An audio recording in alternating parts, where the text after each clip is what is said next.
back to the Phantoms Fanatic YouTube channel. I am back with another review, and this week will not be Scream 6. There's a problem that I'm having with scheduling and stuff like that. So we're gonna just do John Wick 4.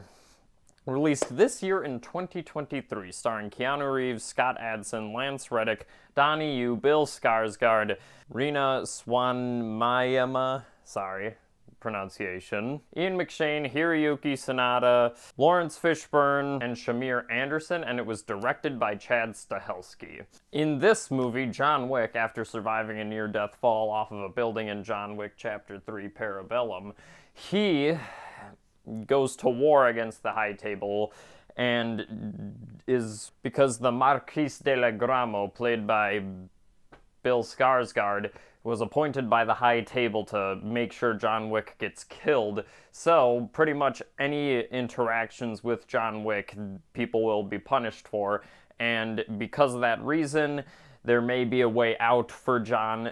There may be a way out for John, but he first has to survive the onslaught of people coming after him. So, obviously, I love the other John Wick movies. I own them on Blu-ray. I own a collector's set.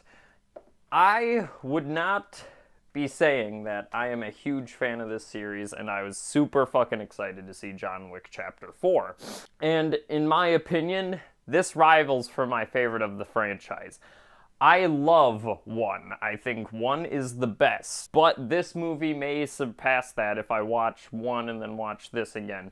Because I love 2 and 3, but in my opinion, the motivations in those were still strong. But I feel like in 2 felt like a lot of setup for future events. So yeah, I love 1 because it's mainly a self-contained action movie which heightens the action movie formula. We got the John Wick fighting scenes as we know it, and I love the first movie. 2nd and 3rd, I still love. I don't think they're as good as the first one, mainly because I feel like they're introducing a lot of world building, which I enjoy. And I think it is worth it from the fact that we got this film, which finally brings the arc of the characters we're seeing along to the finish, which I fucking love. This movie is phenomenal.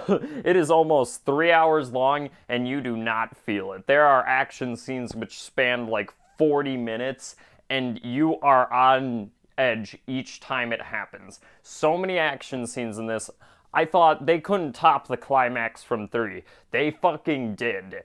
I love all the action scenes in this film. This one in Osaka at the Continental, and you get Hiroyuki Sanada's character who has history with John Wick, and you get samurai swords and bulletproof vests and shit like that, and yet again you get John Wicking the fuck out of people in that scene, and that scene lasts for like 30 minutes, and I absolutely love it. But then the lead up to the climax in this film, it is absolutely phenomenal. There's one in the middle of traffic as they're trying to dodge cars. There's this one scene where it's a top-down perspective action scene, and it is awesome. The action in this is phenomenal, and especially what I love out of that action scene is the people who were hunting him had dragon's breath, so he's using dragon's breath against other people.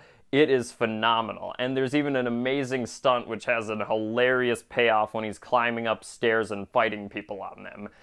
The action in this is fantastic, but I do like that this film does take the time to explore the characters and their relationships.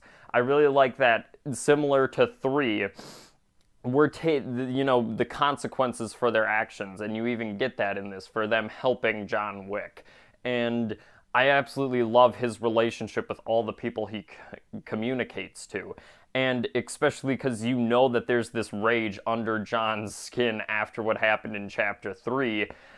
I absolutely love that. And he just is murdering everybody. And there's this whole thing like, when will it stop, John? When you kill everybody? And I absolutely love that idea. The fact that we are truly exploring John as a character, and Keanu Reeves sells it phenomenally. And even new characters they introduced I really did enjoy, like Hiroyuki Sanada's character. He really is an interesting friend of John Wick, and he has a relationship with this other character, Kane, played by Donnie Yen, who is blind, and yes, I I have a bit of problems with some of the action scenes that he's in, but they do make it believable how he is killing people. And I don't have a problem with that because I feel like his character is also another phenomenal addition to the universe, and I really enjoy his relationship with John as well and his motivations. And you even get this new person called Mr. Nobody, and I really like him as this assassin who's hunting John, but he won't kill him until certain things happen, and I really enjoy that relationship. Lawrence Fishburne returns as the Bowery King, and he's also awesome in this. Ian McShane as Winston, the head of the Continental, I love. And then a phenomenal villain played by Bill Skarsgård, the Marquis de Legramo. He adds so much to that performance, and he is so menacing and interesting, and yet he's like, you arrogant asshole and shit like that. I love Bill Skarsgård as the villain in this. And I think that this film also has amazing cinematography from all the different fight scenes we see, and seeing more of this world, learning about John's connection to the High Table. I love all of it. And, you know, the film is 3 hours long, but to me, I never felt bored. I felt like every scene had a point. I was super interested in the characters. I was super interested in the action scenes. And from where it's leading, you know, from where it's leading, it's like building up to the best climax of any John Wick movie, and I love that it genuinely does something different and more character-based than just complete action. I really enjoy this film.